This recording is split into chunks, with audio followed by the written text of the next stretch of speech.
It was a great one, and he's a hell of a candidate, and he's going to be a hell of a great 47th president. And this team that we had, the best team, and of course, even my boss, Susie Wiles, the best.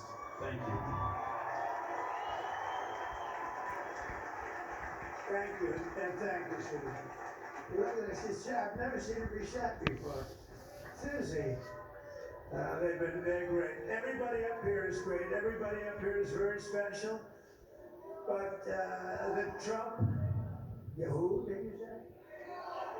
Oh, let me tell you, we have a new star. A star is born, Elon.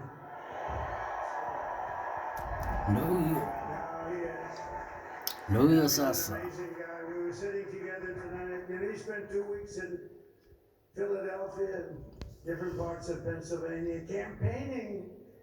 You know, he sent the rocket up 2 weeks ago, and I saw that rocket, and I saw it coming down. I saw it. It was, when it left, it was beautiful, shiny white. When it came down, it didn't look so pretty. It was going 10,000 miles an hour. It was burning like hell. I said, what happened to your paint job? He said, we've never made a paint that could withstand that kind of heat. And, but I saw it come down and turn around. And it was, you know, it's like 22 stories tall, by the way. It looks a little smaller than that, but it's big. And it came down, and you saw that fire burning. And I said, only Elon can do this. It must be an Elon. And I told the story. I told it last night. I had a man on the phone. I had the screen muted, no sound. I was talking to a very important man, happens to be here. And that very important guy, one of the most important people in, I would say, the country, actually. But, you know, I was president, and now it looks like I was going to be maybe president again, so I figured I could ask him to hold.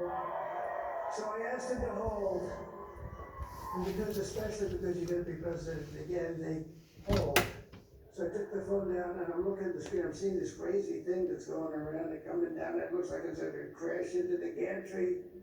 And I said, oh no. And I said, do me a favor, do you mind holding for a couple of minutes? I want to see this.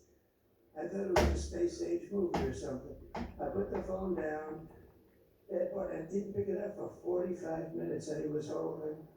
But this spaceship came down, and I saw those engines firing, and it looked like it was over. It was going to smash, and then I saw the fire pour out from the left side, and it put it straight, and it came down so gently, and then it wrapped those arms around it, and it held it, and just like you hold your baby at night, your little baby. And it was a beautiful thing to see, and I called Elon. I said, Elon, was that you? He said, yes, it was. Let it I off. said, who else can do that? Can Russia do it? No. Can China do it? No. Can the United States do it other than you? No, nobody can do that. I said, that's why I love you, Elon, that's great. And you know, when we had the tragic Hurricane Helene, and it hit North Carolina, they were really devastated, the water. This was a big water, as big as we've ever seen, water hurricane. It built lakes out of nothing. Fields became lakes, and the danger was unbelievable. And the people from North Carolina came to me and they said, would it be possible, at all possible, for you to speak to Elon Musk? We need Starlink. I said, what's Starlink? It's a form of communication. So I called Elon, and I'll tell you what, he had, and it was very dangerous. People would die. They had no communication. All the wires were down. I called Elon Musk. I said, Elon, you have something called Starlink. Is that right? Yes, I do. What the hell is it? He said, it's a communication system that's very good. I said, Elon, they need it really, really badly in North Carolina. Can you get it? He had that there so fast, it was incredible. So, and it was great. It saved a lot of lives. He saved a lot of lives. But he's a character, he's a special guy, he's a super genius. We have to protect our geniuses. We don't have that many of them. We have to protect our super geniuses. I want to thank some of the guys. You know, we have up here today the U.S. Open champion. He's fantastic. Out me slightly longer than me. It's a ball, a little bit longer than me. Just a little bit. Bryson DeChambeau is up here sometimes. What happened to Bryson? Where is he? Bryson. Oh, he was shot. He said he was. Oh, he's on the way.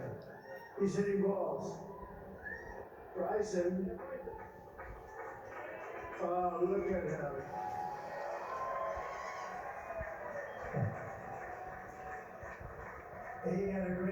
He's got a great career going. Great U.S. Open, Bryson. That's a fantastic job. And we also have a man, Dana White, who has done some good.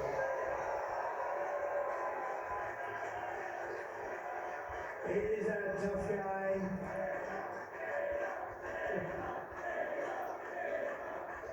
So Dana started UFC and came to me, do you mind if I use your, nobody wanted to give him a rinse because they said it's a rough sport, a little rough.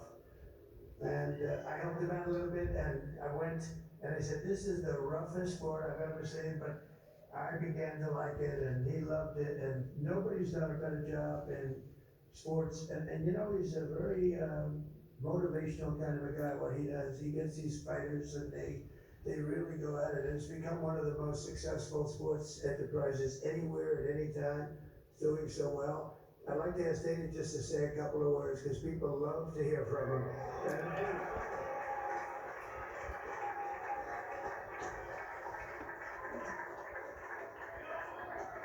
I jumped Nobody to some. deserves this more than him, and nobody deserves this more than his family does. This is what happens when the machine comes after you. What you've seen over the last several years, this is what it looks like. Couldn't stop him. He keeps going forward. He doesn't quit. He's the most resilient, hard-working man I've ever met in my life. His family are incredible people. This is karma, ladies and gentlemen. He deserves this. They deserve it as a family.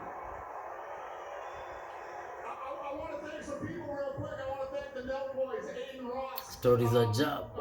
Kenya. Also with the boys, and last but not least, the mighty and powerful Joe Rogan. And thank you, America. Thank you. Have a good night.